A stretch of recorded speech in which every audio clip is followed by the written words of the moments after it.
Coming to management, yes, this is something which everyone have a challenge. So far, do we have any treatment for long COVID or the post COVID?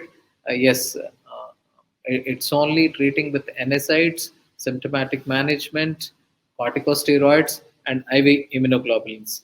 These are the only few things which we have in our basket.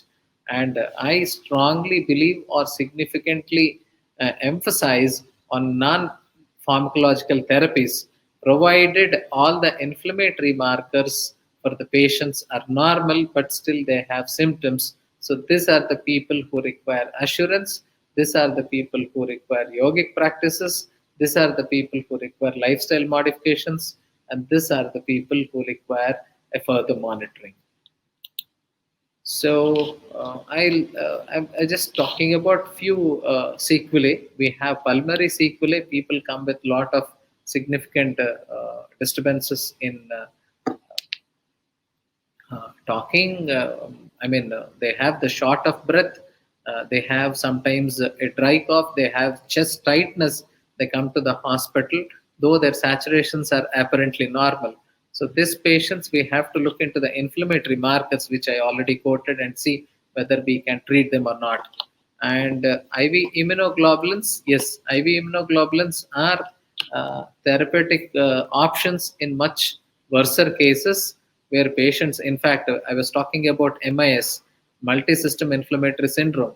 So that is the condition, one clinical indication where IV immunoglobulins have to be thought about. And some patients we have seen neurologically, they have come with Guillain-Barré syndrome, with a lot of weakness in lower limbs. So this is again post-inflammatory demyelinating neuropathies. So there also IV immunoglobulins are much useful. So hematological sequelae, I think every one of us know this is what we are talking about. So this thrombotic events can continue for longer durations. It is still not described that only till 3 months or 6 months, because still the pandemic is going on, and still we are we are experiencing COVID and post-COVID. Much more literature have yet to come, but until then, considering direct oral anticoagulants or LMWH is still useful. We particularly recommend, I think a couple of organizations have already told in post-COVID picture, usage for 6 weeks to 3 months is justified based upon their clinical picture as well as the comorbidities. And physical activity and ambulation should be recommended for all the people whom we consider thrombotic events or hematological sequelae is one of the possible post-COVID complications. So cardiovascular sequelae, yes, this is significant chunk of post-COVID syndrome.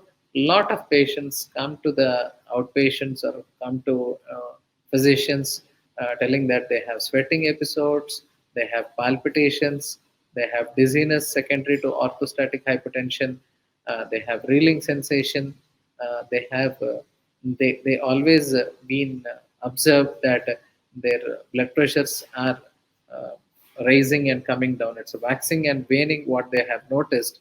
So this is also have to be thoroughly checked with an expert opinion. So involving cardiologist, if required, and an electrophysiologist in a particular scenario is necessary.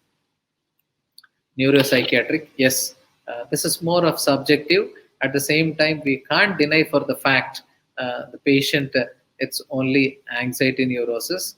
A lot of post-COVID patients, particularly, in fact, if you ask me, post-COVID, most of the patients are going through this neuropsychiatric involvement. Particularly, patients are coming with a lack of concentration, giddiness, and losing hope in the surroundings. So much more. So depression is hitting them big time, as well as anxiety and sleep disorders. So again, we recommend involvement of a neurologist as well as a neuropsychiatrist in this particular patients.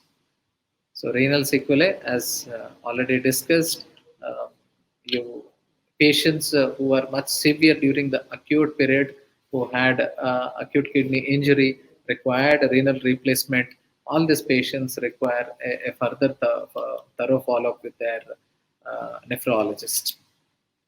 Endocrine, yes, we have documented evidence, or we have already enough literature telling that there is a new onset type 2 diabetes mellitus, or new onset diabetes after post COVID. So it is clear cut understood that it has got significant involvement of the hormones too, just like diabetes as well as a thyroid.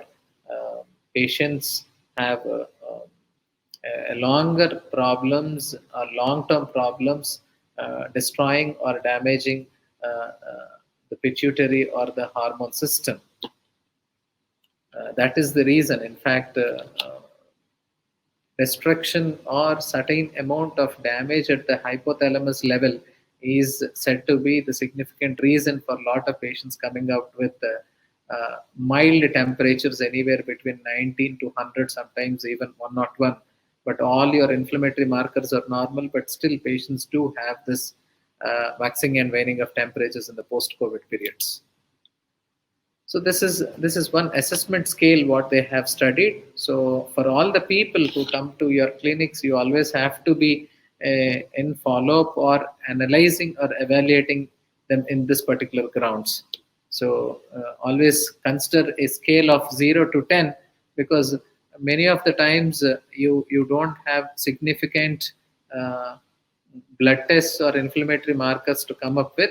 So it is all about subjective complaints. So please take the patient's history, asking them overall improvement in symptoms from 0 to 10, overall improvements in functional status 0 to 10, overall improvement in mental well-being 0 to 10.